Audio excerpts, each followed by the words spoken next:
নমস্কার, Shivshakti জ্যোতিষালয় YouTube channel ও Facebook পেজের আরেকটি নতুন এপিসোডে সকলকে আবারও স্বাগত জানাই।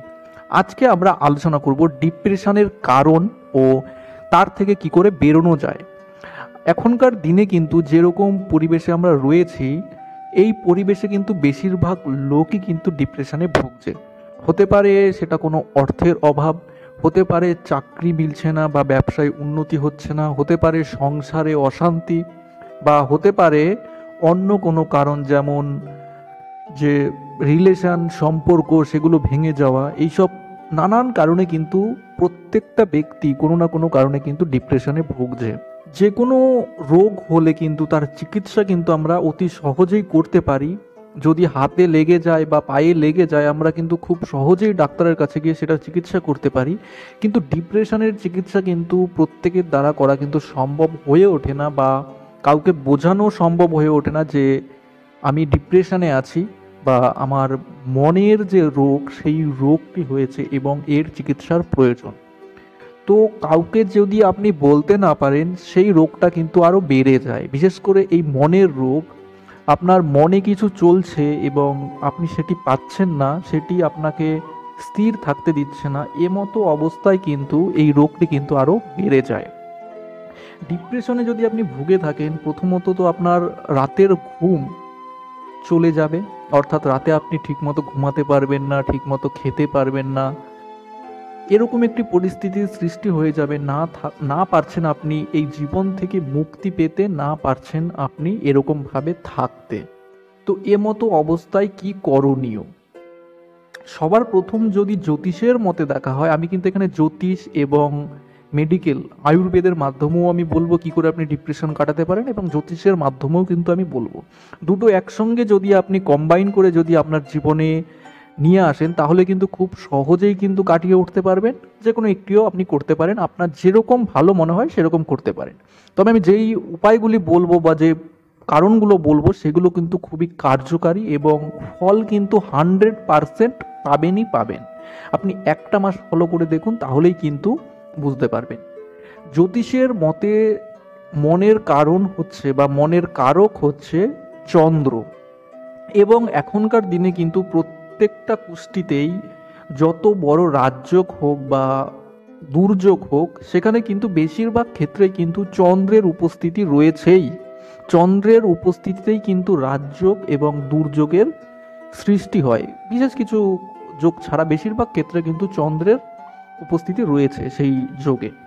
তো চন্দ্র যদি কোনো কারণবশত খারাপ গ্রহের সঙ্গে সংযোগে চলে আসে, তাহলে কিন্তু এরকম ধরনের সিচুয়েশন তৈরি হয়।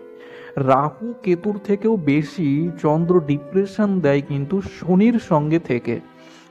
চন্দ্র যদি আপনার হাই অবস্থায় থাকে বা ভালো অবস্থায় থাকে, তবুও কিন্তু যদি শনির সংস্পর্শে আসে বা শনির দৃষ্টিতে আসে, এক্ষেত্রে কিন্তু জাতক হয়ে ওঠে কি দার্শনিক প্রবৃত্তির।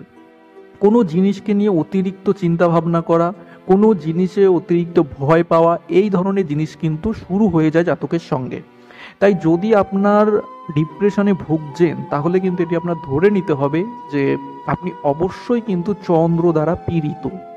এবং চন্দ্রকে ঠিক করার জন্য কিন্তু যেটি করা প্রয়োজন, সবার প্রথমে ঈশ্বর মহাদেবের বাবা ভোলেনাথের আরাধনা করা। সোমনাথায় নম, এই মন্ত্র জপ করে যদি আপনি শিবলিঙ্গের উপর দুধ চড়ান, তাহলে কিন্তু আপনার মানসিক শান্তি ফিরে পাবেন। এটি সোমবার থেকে শুরু করে প্রত্যেকটা দিন যদি করতে পারেন, তাহলে কিন্তু খুবই ভালো হয়। আরেকটি উপায় রয়েছে, যে দুধটি আপনি চড়াচ্ছেন তার মধ্যে কালো তিল মিশিয়ে দেবেন।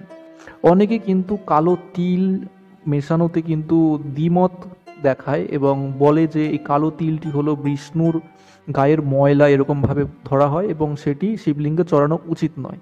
কিন্তু যদি আপনার জন্ম ছকে কোনোরূপভাবে শনি এবং চন্দ্রের যোগ থেকে থাকে, তাহলে কিন্তু অবশ্যই দুধে কিছুটা কালো তিল মিশিয়ে সেটি শিবলিঙ্গ চড়ান। এটি মাস 2-3 করুন, তারপর এটি বন্ধ করে দিন, তারপর শুধুমাত্র দুধই চড়ান। আপনি দেখবেন এতে কিন্তু খুব ভালো ফল পাবেন। এছাড়াও একটি স্তোত্র, শিব তাণ্ডব স্তোত্রম, আপনি যদি শিবলিঙ্গের সামনে বসে 3 বার প্রতিদিন পাঠ করতে পারেন, তাতেও কিন্তু আপনি এই যে মানসিক যে অবসাদ বা ডিপ্রেশন, এর থেকে কিন্তু অনেকাংশে কিন্তু মুক্তি পেয়ে যাবেন। আরেকটি জিনিস আপনার জন্মছকে দেখে নেওয়া প্রয়োজন যে আপনি কোনোরূপভাবে শনির ঢাইয়া বা সাড়ে সাতির মধ্যে চলছেন কি না। যদি এরকম অবস্থায় চলেন তবে কিন্তু শনির প্রতিকার করা প্রয়োজন। মতো অবস্থায় হনুমান আরাধনা প্রয়োজন বা মাতা দক্ষিণা কালীর আরাধনা করা প্রয়োজন। এ তো গেল জ্যোতিষীয় মতে কিভাবে আপনি ডিপ্রেশন থেকে বেরিয়ে আসতে পারবেন। এবার যদি সাইন্টিফিক্যালি দেখা হয় তাহলে কিন্তু ডিপ্রেশন হলো তারাই বেশিরভাগ ভোগে যারা মনের কোনো কথাবার্তা তাদের সঙ্গে কারোর সঙ্গে শেয়ার করতে পারছে না, রাতে ঠিকঠাক ঘুম হচ্ছে না। মতো অবস্থায় কিন্তু ডিপ্রেশনটা চলে আসে। এবং এখনকার দিনে স্মার্টফোনের আধিক্য এতটা বেড়ে যাওয়ায়, স্মার্টফোনে এতটা ডুবে যাওয়ায় প্রত্যেকটা ব্যক্তি, এই ডিপ্রেশনটা কিন্তু ধীরে ধীরে আরও বৃদ্ধি পাচ্ছে। তাই চেষ্টা করুন এই ধরনের ডিভাইস থেকে একটু কিছুটা সময় বের করে প্রকৃতির পরিবেশকে আপনার নিজের মধ্যে নিয়ে আসা, প্রকৃতিতে কিছুটা সময় দেওয়া এবং নিজের যে মানুষেরা আছে তাদের সঙ্গে সময় কাটানো। এর সঙ্গে সঙ্গে কিছু আয়ুর্বেদিক আমি জিনিস বলছি, দুটো আয়ুর্বেদিক জিনিস। এর মধ্যে একটি হলো অশ্বগন্ধা আর একটি হলো মৃত সঞ্জীবনী। আপনার আশেপাশের যে কোনো আয়ুর্বেদিক দোকানে চলে যান, সেটি হতে পারে বৈদ্যনাথ, হতে পারে পতঞ্জলি, হতে পারে ডাবর।